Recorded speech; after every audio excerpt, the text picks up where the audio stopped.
Hello, and welcome back to another episode of 100 Coming of Age Films in 100 Days. And today we'll be going through these 5 films. And the first one this week, Swingles by Shinobu Yaguchi.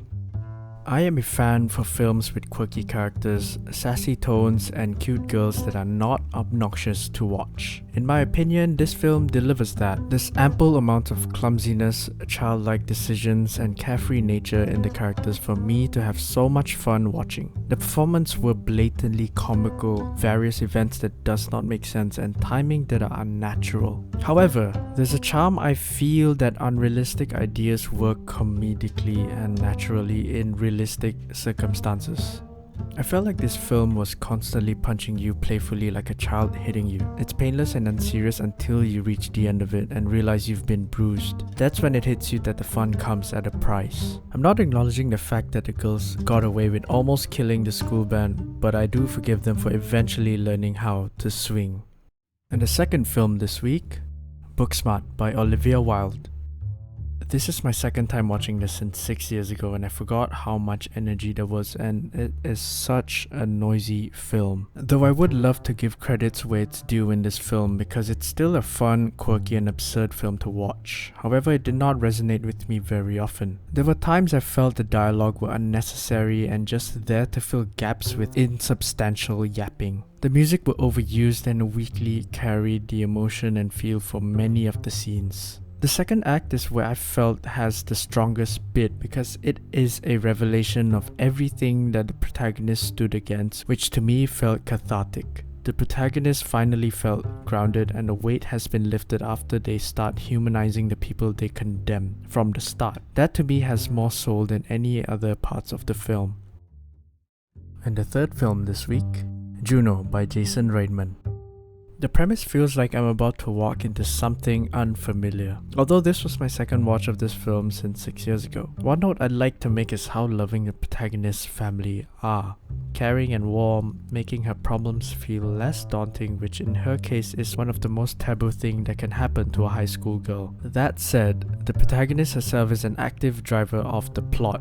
She is her own reason of putting herself in peculiar events. From her angsty, quirky and unpredictable teenage nature, I feel anxious from it more often than not. No matter how much security and assurance the protagonist is given, she finds herself wandering out to learn and experience the world. Whether that would give her a good or bad experience from the world is entirely up to the world. What I think of this film is that it's warm, delicate and gentle with its childlike music that sings about how a child sees the world. And the fourth film this week, Mid-90s by Jonah Hill. From its very first frame, I assumed there was going to be a series of demise and chaos. However, there's much tenderness that coursed through this film that is masked by roughness and masculinity. The protagonist is a 13-year-old who finds himself wanting and eventually breaking away from his family that's dysfunctional in some but not all aspects. His innocence and cluelessness about the world outside his household eventually helps him to learn much quicker and experience more of it, through good and bad means. I like how this film doesn't try too hard nor barely tries. It's a good middle ground for subtly watching from the stands but also falling off rooftops. The film itself feels like the protagonist himself, confusing, unsure and adventurous. I myself am not sure if that's a good thing or a bad thing. At least I know it works in some ways. And the fifth film this week, Made in Britain by Alan Clark.